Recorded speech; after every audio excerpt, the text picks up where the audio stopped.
Magpo-focus lang ako doon sa paano kayo magdo-duplicate, paano tayo magmo-multiply. Kung bakit sumabog ang Livegood nung nagdaan 2 taon.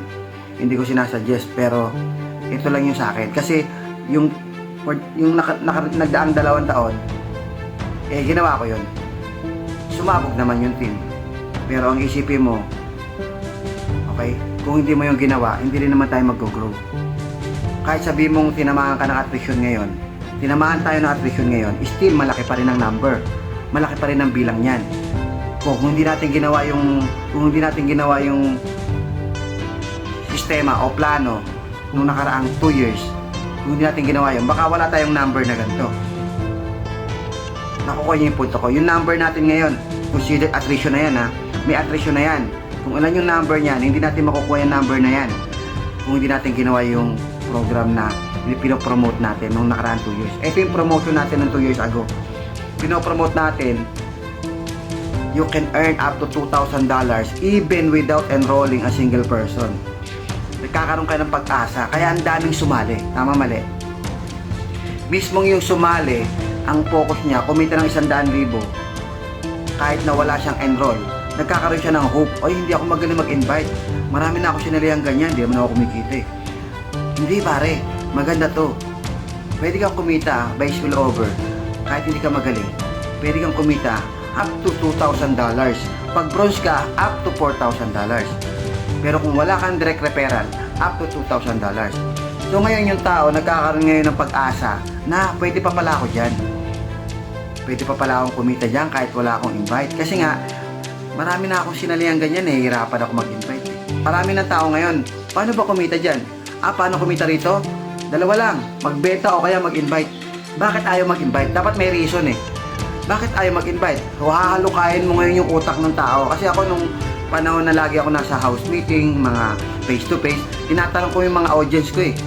Tinatanong ko, nagsalita, ayan na naman, networking pala to. Hindi, club membership. Anong club membership? Invite eh. Sabi sa akin ganun. Sir, tanong ko lang po, bakit nyo nasabi na mahirap mag-invite? Kasi yung i-offer mo sa kanya, mag-invite din. At magbenta, para kumita. Di ba yun ang i-offer mo sa invite mo? Para kumita siya, kailangan niya mag-invite at kailangan niya magbenta. Mahirap mag-invite pag ganun. Ayaw ng tao yun. Kaya mahirap mag-invite pag yan ang ibebenta ko. Sir, eto ibenta mo. Kikita ka dito up to $2,000 even without enrolling a single person. Sir, kung yan ang maririnig mo, sasali ka hindi? Sasali ako.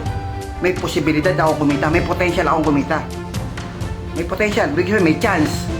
May chance ako kumita kahit walang benta. May chance akong kumita kahit na hindi makarecruit.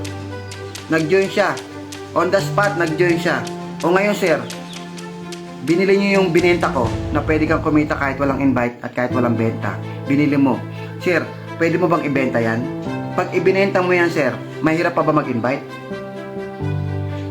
Madali na. Ang dami kong kaibigan, ayaw mag-invite, ayaw magbenta. Sasali yun pag sinabi ko yun. O sige sir, invite mo. Alam mo, after few weeks, ang dami niyang invite, ang dami niyang direct referral. Ang dami niyang direct referral. Bakit? Yun ang binenta niya eh. O ngayon, yung dami niyang direct referral. Nag-duplicate po yun ha. Nag-duplicate po yun. Ngayon, yung mga referral niyo sir, ano nangyari?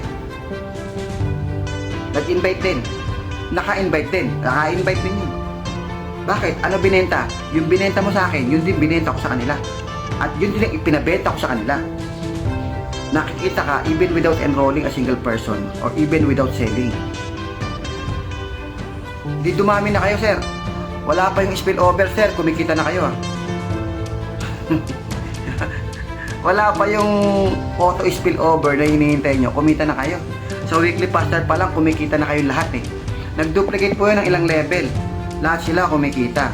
Ngayon, pag kumikita na yan, hahanapin pa ba nila yung auto spillover? Kumikita na sila eh.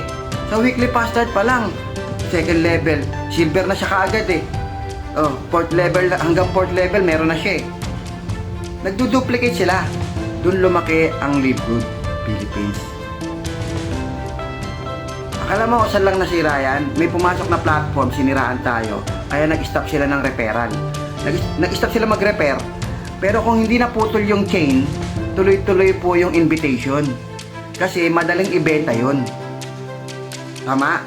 Tuloy-tuloy, nakat lang eh, nakat. Kasi kung hindi nakat yung invitation, kung hindi nakat yung chain, tuloy-tuloy may invite, lahat ng tao may invite. Hindi nyo namamalayan yung sinasabi nyong even without enrolling a single person ay kikita ka. Hindi nila namamalayan, kumikita na sila at nakaka-invite na sila. Nakabuo tayo ng 100,000 tao na lahat ayaw mag-invite. Paano ka nakabuo ng 100,000 na ayaw mag-invite? Through duplication. Nag-duplicate yung mga tao na ayaw mag-invite. Ang dami kong grupo, lahat po yan ayaw mag-invite.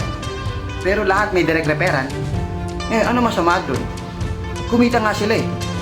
Kumita na sila eh. Nagkaroon pa sila ng matrix, wala pa yung spillover. Sila mismo, meron na silang sariling matrix na hindi galing sa spillover. Galing sa grupo nila. Sila mismo may direct referral, nag-duplicate. Walang pinag-uusapang spillover doon. Sila mismo nakaduplicate. Sila mismo nagkaroon ng matrix. Pababa. Kasi lahat sila may referral. Parang ako, nung sumali ako dito, hindi ko naman alam kung ano spillover sa akin. Kung meron bang bumagsak galing kay Coach Fernan, kung meron bang bumagsak sa akin galing kay Coach Noel. Hindi ko na hinahanap yun. Hindi ko na hinahanap. Bakit? Lahat kami nag-duplicate na eh. Yung mga hindi nag-invite, naghahanap ng spillover. Bukas ng matrix. Walang laman. 3 kahapon to, 2 na lang. Bilang ng spillover. Bilang kayo ng bilang. Kasi mula sa inyo, wala nang gumalaw. Hindi na kayo gumagalaw. Kaya yung nasa taas na lang inaasahan nyo. Kaya hindi nyo namamalayan, nauubos na yung panahon nyo, wala kayong referral. Kasi wala kayong binibenta. Ibenta nyo sa tao yun.